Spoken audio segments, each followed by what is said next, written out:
I kind of started smoking cannabis myself when I was pretty young, younger than probably what we're allowed to encourage these days, at kind of 14 or so. By the time I was at university, I was doing a degree in Newcastle on, started off as an agricultural business management degree, and then through choice of modules ended up as food marketing. My cousin at the time, who I was close to, had a company selling hemp, producing hemp foods and selling hemp foods down in near Brighton, just outside Brighton, a company called Mother Hemp. So that was in the late 1990s, early 2000s.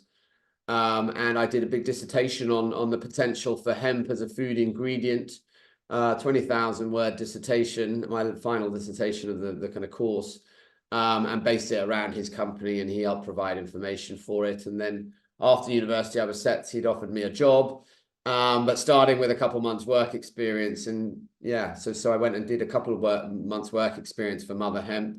We were selling hemp snack bars, dairy-free ice cream, gluten-free pasta, a little bit before a lot of this stuff was popular, which was probably part of the problem, and why in the end he decided to sell that business, as it wasn't making as much money. I think he was struggling to break even at that stage and having to spend lots of money educating people on the benefit of eating hemp food stuff, so hemp oil or seed, shelled seeds and the like.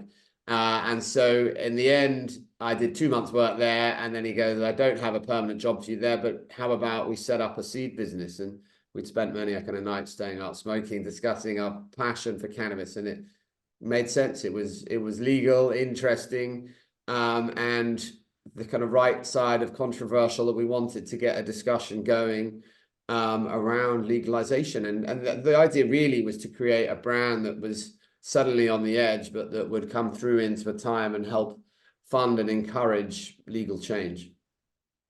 Nice, nice.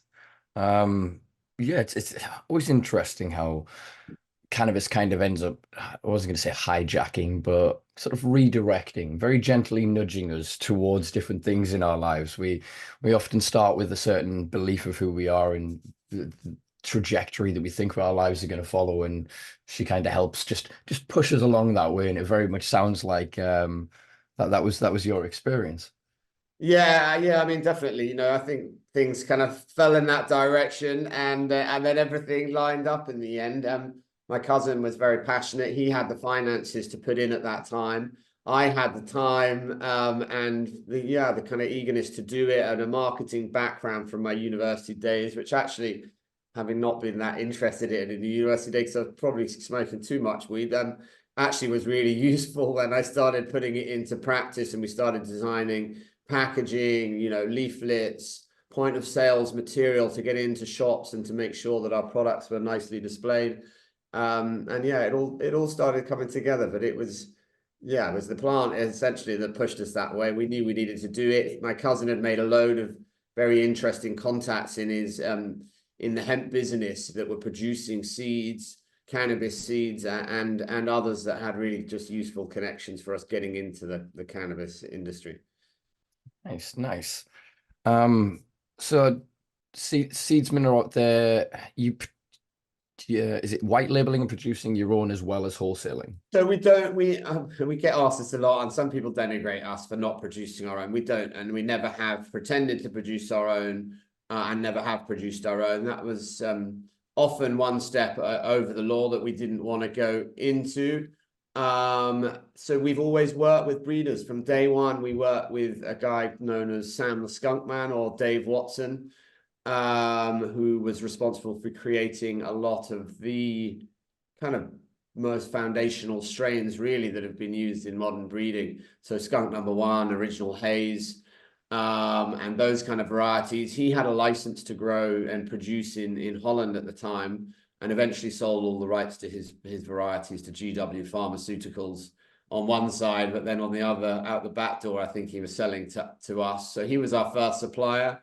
We then started working with some South African seed producers who are maintaining kind of South African land race lines, Malawi Gold, Swazi Rooibos, Durban Poison, which we really wanted to focus on because part of the business was really trying to preserve genetics like that that often were kind of facing persecution in their country of origin from law enforcement, often funded by the US.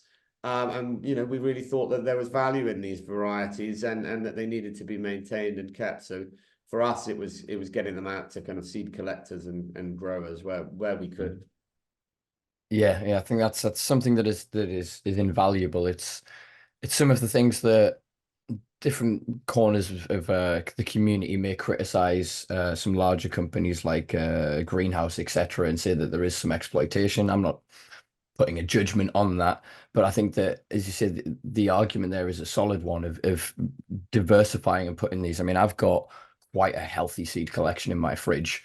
I eat a lot of vegetables, but there isn't much space for vegetables in my drawers in the fridge because Sure. I'm the same. Like just a nerd for collecting them under this idea that if I can be this nerdy and others are, these will never die. And there are a lot of people like you. We find in Europe, in the UK, particularly in the US, and just with that higher disposable income in the US, there are some really big collectors with some very interesting strains. And actually, we find that a lot of these kind of collectors really hold some of the true old school varieties that we'll need to bring back at some day, as that over hybridization has suddenly happened.